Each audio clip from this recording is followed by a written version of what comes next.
I knew what he was as soon as I clicked on the photo.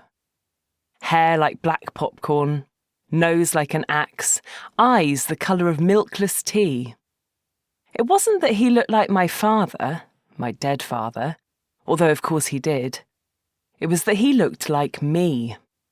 Staring into my phone at a picture of this stranger was like looking at myself, made man.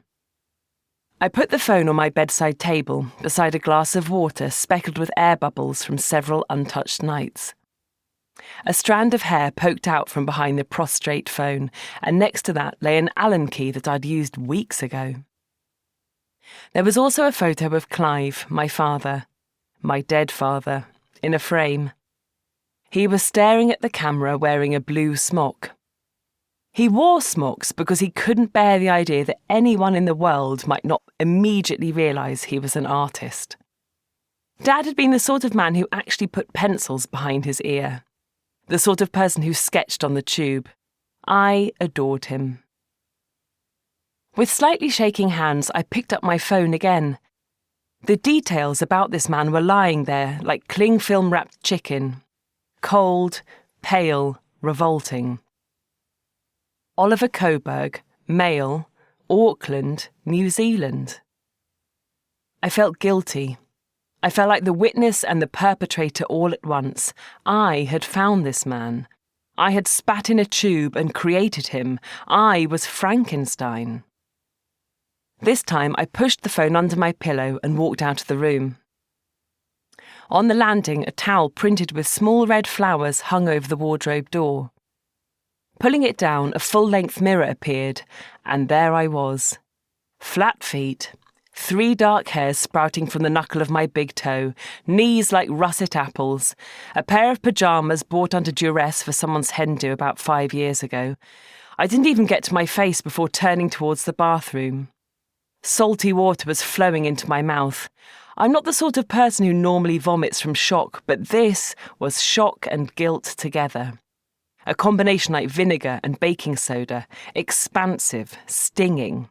I had done this and might never be able to undo it. I stood in front of the toilet and heaved 3 times. My stomach clenched, my eyes watered, but nothing else came up.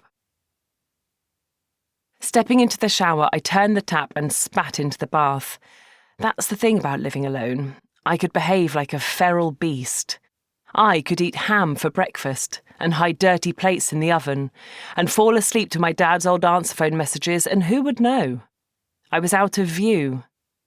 As the shower warmed up, I looked into the hole above the curtain rail. It had been there when I moved in more than a year ago, a broken tile presumably. This wasn't a luxurious flat. Even as I'd looked around it, still liquid with grief, flush with death money, I knew that it needed work. I'd also known, with the certainty born of hopelessness, that I wasn't going to do any of that work. The agent had smiled the grinding, hysterical smile of the London estate agent and told me that it had literally mind-blowing potential. And I'd nodded. Because what was I going to do? Argue? Ask to see a different flat? Demand that they do the work before I moved in? Of course not. I just agreed and put down a deposit. It was the first and only flat I viewed, and I took it. I'd lied to Rita, of course. My sister still believed that I'd sat in a branded Mini Cooper and driven around North London all day inspecting the 7 flats she'd researched, and had liked this one the best, which maybe I would have. Rita. Pushing the soap under my armpit, I flinched. What was I going to say to Rita? She'd know something had happened. I'm not a particularly good liar, and anyway, she was my sister. Well, half-sister, but sister, really. I just have to explain. It was sort of her fault anyway. If she hadn't got a dog, none of this would have happened. When I got back into my bedroom, I could hear the phone vibrating under my pillow. Gamar. Hello? Nancy, can you hear me? Yeah, where are you? I'm in the office in Khartoum. Oh. A second's pause. How long have you been back there?